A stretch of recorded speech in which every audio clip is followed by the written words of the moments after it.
नमस्ते, मैं डॉक्टर शिवानी, एक हिंदी टाइपोग्राफी आर्टिस्ट और आप सभी का मेरे चैनल पे स्वागत है। आज के वीडियो में हम डिस्कस करेंगे कि मैं कैसे रेफरेंस इमेज चूज़ करती हूँ, कैसे लिखना शुरू करती हूँ, कैसे बड़े आर्ट वर्क्स को बनाया जाता है और सबसे इम्पॉर्टेंट फेस की डिटेलिंग कैसे दी जाती है। तो ये वीडियो उन लोगों के लिए है जो आर्ट के शौकीन हैं और अपनी क्रिएटिविटी को एक नए लेवल पर ले जाना चाहते हैं। तो सबसे पहले बात करते हैं रेफरेंस इमेज की। मैं हमेशा ऐसी पिक्चर चूज़ करती हूँ जिसकी आउटलाइंस बहुत क्लियर हो, कॉन्ट्रास्ट बहुत अच्छा हो, यानी कि लाइट और डार्क का शेडो बहुत अच्छा हो स्पेशली। और थर्ड, जिसका फेस के अंदर डिटेल्स बहुत अच्छी हो ताकि हम एक करेक्टिंग फेस बना सकें।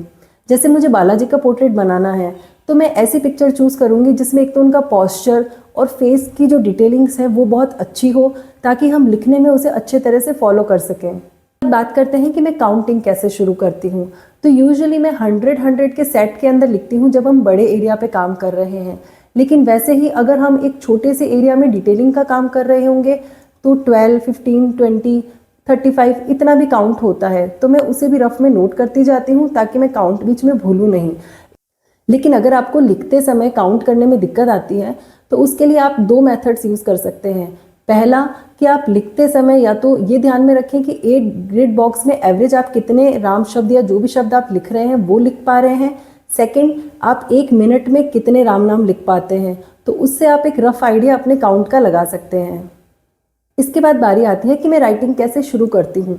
तो हम कोई भी फोटो या डिज़ाइन को एक बार पेंसिल से उसका बेस ड्रॉ कर सकते हैं। उसके बाद ताकि हम ये डिसाइड कर सकें कि कौन सा कलर कहाँ लिखना है, एक बार आपका बेस और आपकी डिज़ाइन अच्छे से डिसाइड हो जाए तो उसके बाद कलर्स को रिपीटेटिव पैटर्न में लिखा जा सकता है। बस ध्यान ये रखना है कि लिखते समय वर्ड्स का साइज़ और सिमेट्री अच्छी हो, क्योंकि हर एक अक्षर पूरा फोटो बनने के बाद दिखता है। तो ज़्यादा बड़ा या छोटा नहीं लिखना है। और अगर आप बिगनर हैं तो आपकी प्रैक्टिस के लिए मैं इसी यूट्यूब चैनल के शॉर्ट्स के अंदर डेली ट्यूटोरियल्स डालती हूँ ताकि आप अपना वर्ड, अपना फॉन्ट साइज़ अच्छा कर सकें। बात करते हैं कि मैं बड़ा रेफरेंस इमेज कैसे ड्रॉ करती हूँ। तो अगर आप एक कोई भी इजी ड्राइंग कर रहे हैं तो आप फ्री हैंड भी ड्रॉ कर सकते हैं, लेकिन बड़ी इमेज में जहाँ पे आपको बहुत ज़्यादा डिटेल देनी है तो बिगिनर्स के लिए ग्रिड मेथड सबसे बेस्ट रहता है, जिसमें आप एक रफ आइडिया लगा सकते हैं कि कौन सा सेक्शन आपको कहाँ बनाना है। आप चाहें तो उसे फुल डिटेल में भी ड्रॉ कर सकते हैं, लेकिन लिखते समय यूजुअली पीछे जो भी बेस होगा वो आपको लिखने में दिक्कत करेगा। तो मैं यूजुअली एक रफ आइडिया ड्रॉ करके रखती हूँ, बाकी सारी डिटेलिंग में लिखने के अंदर ही डेवलप करती हूँ। ग्रिड मेथड का मतलब होता है कि आप एक बड़ी और डिटेल्ड इमेज को छोटे छोटे टुकड़ों में डिवाइड करके ड्रॉ करते हैं और आप चाहें तो साथ ही साथ उस छोटे छोटे टुकड़े में राम राम लिख के उसे कंप्लीट भी कर सकते हैं। अब बारी आती है फेस बनाने की। वैसे फेस बनाना थोड़ा सा ट्रिकी है, लेकिन एक अच्छी प्रैक्टिस करने के बाद आप वो भी बना सकते हैं। मैंने शुरुआत में पोर्ट्रेट प्रैक्टिस भी काफ़ी की है। जैसे मैंने स्केच फॉर स्ट्रे कैंपेन बनाया था जिसमें हम स्ट्रीट डॉग के फंड के लिए स्केचेस बनाया करते थे। तो मैंने बेसिक फेस फीचर्स और पोर्ट्रेट पे काफ़ी काम किया है, तो मुझे इसमें ज़्यादा दिक्कत नहीं आई।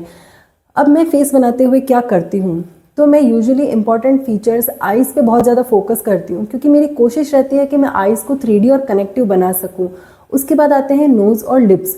तो उसमें क्योंकि ये 3 फीचर्स अगर आपके अच्छे सेट हो गए तो बाकी फेस की डिटेलिंग आप कर सकते हैं। उसके बाद आइज़, नोज़, लिप्स बनाने में मैं स्पेशली ज़्यादा टाइम लगाकर प्रिसीजन से लिखती हूँ, क्योंकि फेस के अंदर मुझे एक सॉफ्टनेस ऐड करनी है।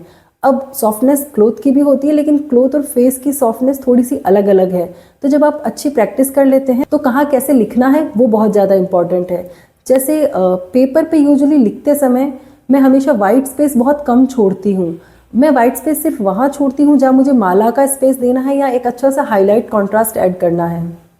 बाकी हर जगह मैं वर्ड्स को ज़्यादा से ज़्यादा ऐड करती हूँ और उनको लेयरिंग में लिखती हूँ ताकि वो और ज़्यादा रिफ्लेक्टिव और एकदम क्लियर लग सके।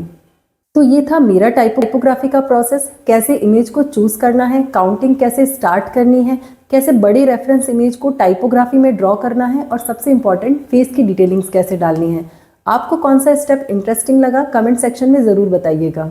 नेक्स्ट वीडियो में हम बात करेंगे कि एक बिगिनर को टाइपोग्राफी शुरू करने के लिए किन किन मटेरियल्स की ज़रूरत होती है। तब तक के लिए आप शॉर्ट्स में जो डेली ट्यूटोरियल्स अपलोड होते हैं उनकी प्रैक्टिस कर सकते हैं और उनके सजेशंस मुझे दे सकते हैं।